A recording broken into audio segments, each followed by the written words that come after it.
Hey everyone, this is Friedel Courage Raven, and I'm here with another episode of Geekiary News Briefs, where I quickly go over what happened in geek and pop culture so that you have stuff on your radar. So, let's start. Of course, I'll be beginning by sharing a devastating news about actor Chadwick Boseman dying. He lost his life on August 28, 2020 of this year, and he had been privately dealing with colon cancer for 4 years. And this news came out of nowhere. He was only 43 years old. He had kept his condition private, and yes, there were some people online who were noticing his weight loss, but I don't think any of us knew what he was actually dealing with. Immediately, everyone decided to share how Chadwick Boseman impacted their life, especially through the portrayal of T'Challa in the Black Panther movie. And it's like this is one of those actor deaths that ended up impacting everyone around the globe because everyone was a fan of him, whether they knew him from Black Panther or whether they knew him from his earlier work. It was, yeah, I'm not really sure how to even cover this news. And now, of course, there are people who have started talking about him possibly winning a posthumous Oscar for his role in The Five Bloods, which was released on Netflix earlier. And yeah, there are also people who are already trying to figure out how the MCU will move forward with the character of Black Panther. Will they will they give the mantle to Shuri? Will they recast? And I'm like, I understand why certain people are asking such questions, but but yeah, I don't think this is the time right now. But Rant got into a bit of trouble because of an article they published, because gotta get those clicks, right? And it just didn't sit well with me. It just goes to show that life is fleeting, and we also don't know what the other person is dealing with in their private lives. And it's always a good idea to treat others with kindness. And yeah, it's sad news.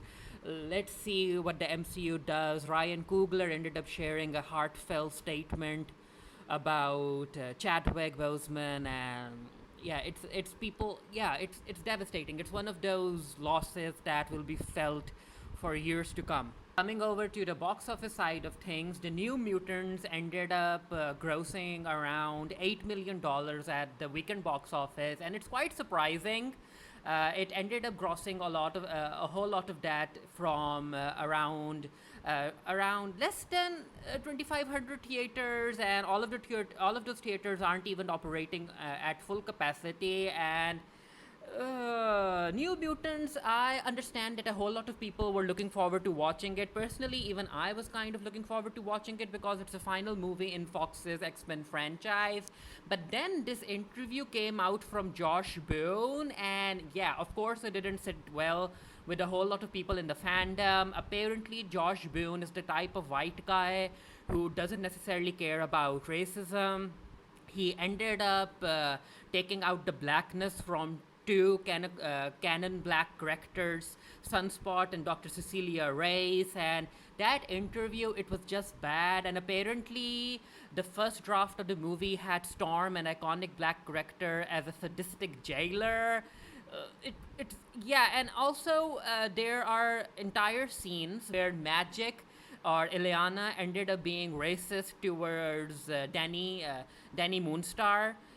Coming to the Rotten Tomato side of things, from a total count of 39 critic reviews, the rating is 31%, and from 963 verified ratings from the audience, the film stands at 53% currently. So even though there were people who actually paid to watch this movie during a pandemic, even those people couldn't bring themselves to rate it higher. So it just goes to show how much a flop this movie was. And yeah, considering all of the racism and all of the discrimination that's linked to this movie, Disney should have been better off burning it and not releasing it ever. While we're on the subject of box office, turns out that Christopher Nolan's Tenet is, it's being received quite well internationally. And of course, a whole lot of countries ended up dealing with the pandemic differently from the US, and a whole lot of countries have their theaters open. So, Christopher Nolan has been quite stubborn about wanting Tenet to be released in theaters. Turns out that his decision is kind of bearing fruit. According to reports from Variety and other news platforms, Tenet ended up performing quite well in the United Kingdom. It ended up grossing around 7.1 million, and this film launched in 41 international markets, including France, where it was able to gross around 6.7 million. In Korea, it ended up grossing 5.1 million, and in Germany, it ended up grossing 4.2 million. Next weekend, this film will be opening up in the US, which is a major box office market, Russia and China, which is another major box office market. So it will be very interesting to see how Tenet ends up doing. According to reports, this film cost around $200 million to produce, so it needs to make a whole lot of millions at the box office. And then I'm not really sure if it will be able to make up its production value from the box office alone. But then again, we'll have PVOD and streaming, so it will be considered a success, in my opinion, especially because it ended up being released in the pandemic. Bill and Ted 3 ended up doing a box office performance of around 1.7 million, which kind of makes sense because Bill and Ted 3 was also available on PVOD, so it kind of shows that people are more comfortable to watch a film on streaming, even if it's playing in theaters. And yeah, maybe that might end up boding well for Mulan's release on Disney Plus. Coming to other news, Kelly Marie Tran is officially a Disney princess now. She will be voicing the lead in the upcoming animated film Raya and the Last Dragon, and I'm actually quite happy to see Kelly Marie Tran progress in her career, because what certain people from the Star Wars fandom did to her, that was uncalled for. I understand if you didn't like Rose Tico as a character, but then again, that's the writer's fault, the director's fault, the creative team's fault. It wasn't Kelly Marie Tran's fault, so all of the hate that she got, I couldn't understand it. So it's good to see that Disney is standing with her and they're giving her another chance. So hopefully Raya and the Last Dragon will do good.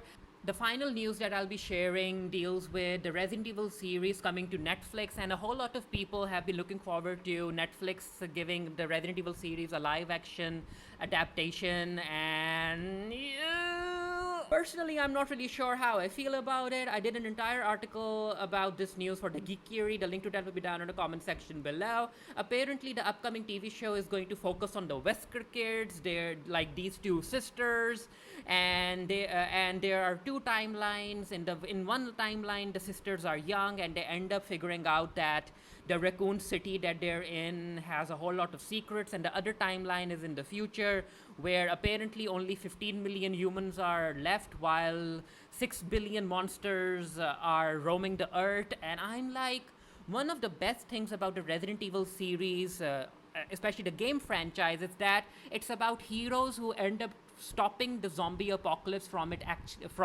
actually happening. And if the zombie apocalypse actually happens, then that's kind of similar to The Walking Dead. And I'm not really sure how I feel about it. And yeah, the connections to The Walking Dead keep on getting stronger, because the first two episodes will be directed by Bronwyn Hughes.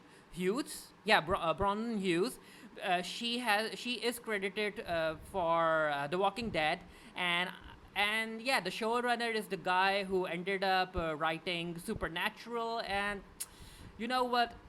Let's see what happens. These were the news stories that I wanted to share with you guys today. I'm actually glad that we are getting weekly box office reports now, so that I have something to look forward to and talk to you guys about and giving my analysis or whatnot.